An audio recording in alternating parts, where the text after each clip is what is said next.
Hello, Brooke. Today I want to ask you, what is the correlation between ADHD and dopamine?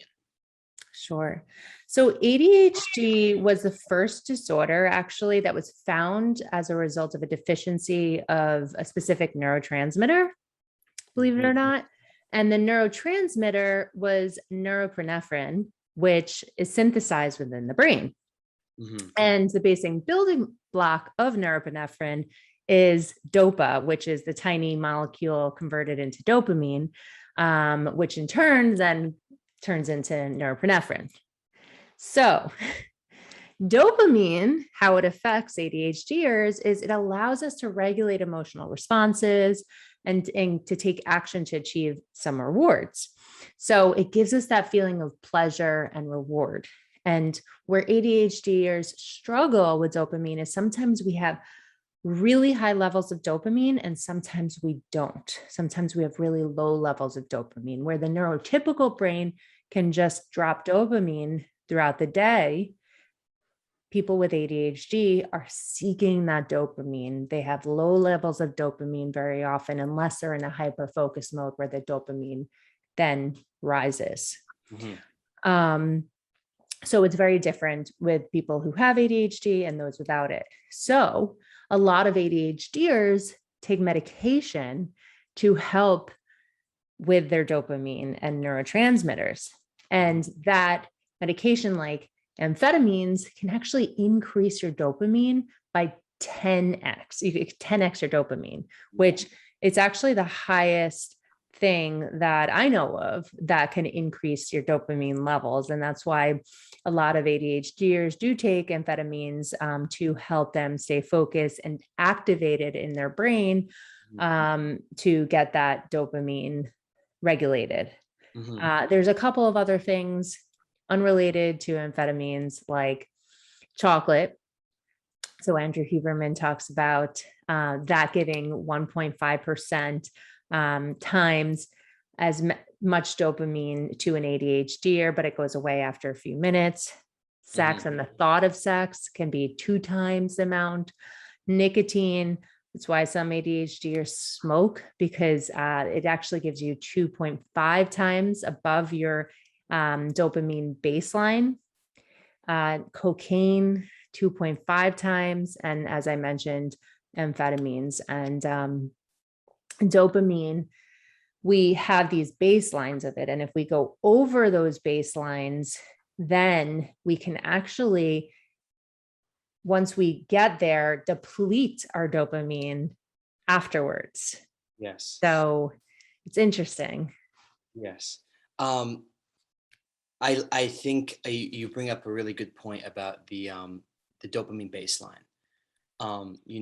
Medication is one of the things you bring up. Medication, what it does is, for us with ADHD, our dopamine's shooting so much through our synaptic cleft in our brain, and the medications like amphetamines and other ADHD medication stimulants inhibit dopamine and keep it in the synaptic cleft instead of getting absorbed right away. So we have more to work with, and that right there, I think, is why the 10x is such a large number. But I think it's super important to increase your natural dopamine baseline. What I mean by that is there's habits that you can change in your day-to-day schedule that raises up your baseline rather than lowering it. There's a lot of activities out there that we do. Like we said, there's alcohol, sex, caffeine, and drugs, social media, food. There's a lot of unhealthy food and social media that raises your dopamine, that we do, and it's really large spikes. And then there's really severe drops after those spikes, and that right there causes the depletion of dopamine. The easily releasable pool is literally not around to be released, which makes you feel lousy, and that's what happens. And there's a handful of tools you could do, and it's kind of like a dopamine fast. Say you're playing video games every day. You're playing and playing and playing and playing and playing.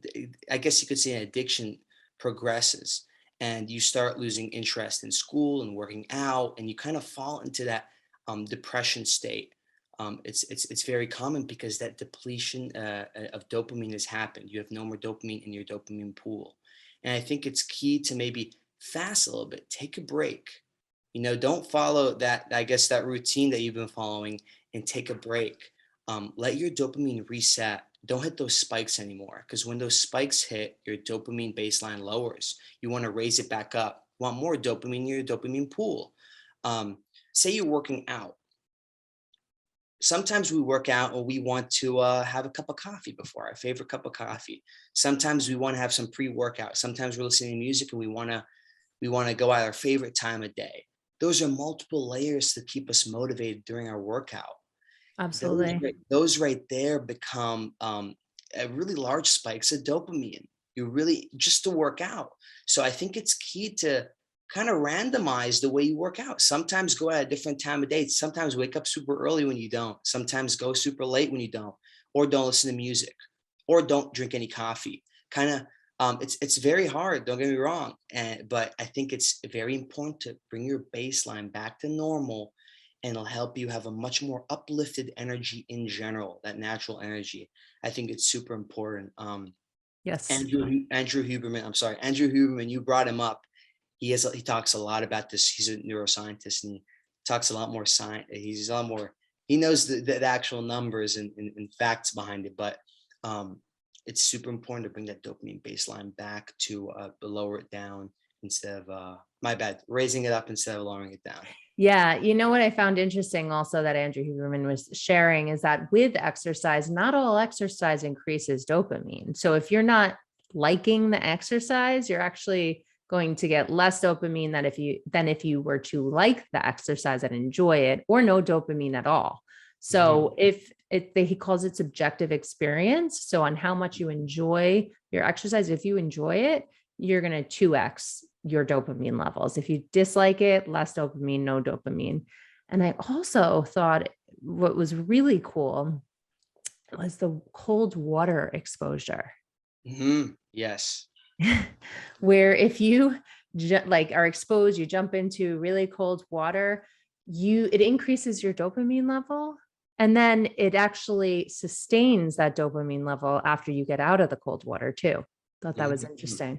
I want to run it back to those layers, those conditions you add to your activities that increase dopamine. Sometimes we listen to music in the car. That music right there is just increase the dopamine during the ride. Sometimes we're having a drink, alcohol with our friends, and alcohol increases dopamine.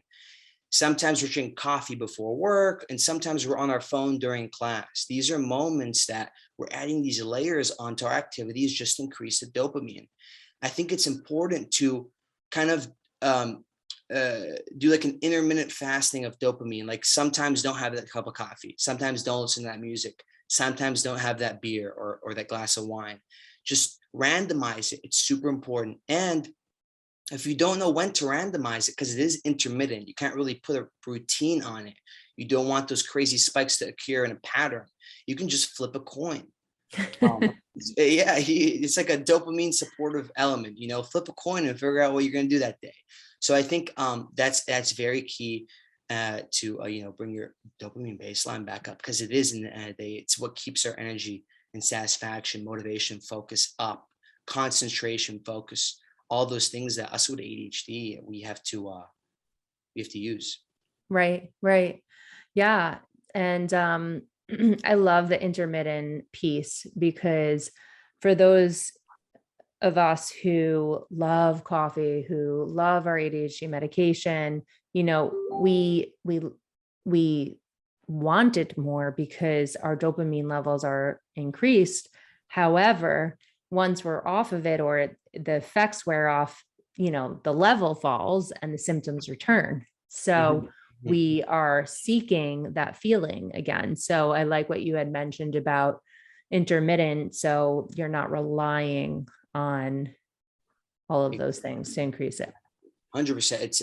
It's good for your brain. It's kind of like tricking your brain in a way, I guess you could say, and not always satisfying, because listen, dopamine is one currency for motivation and reward.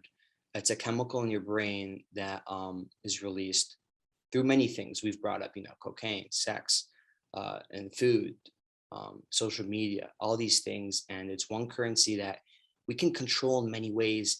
And it's super important to understand the spikes, understand the peak and the baseline that you have. It's not easy. We always want to eat our good food and hang out on our phone and do this and that. But just understanding, having in the back of your head will help you formulate these good habits and reset your dopamine baseline.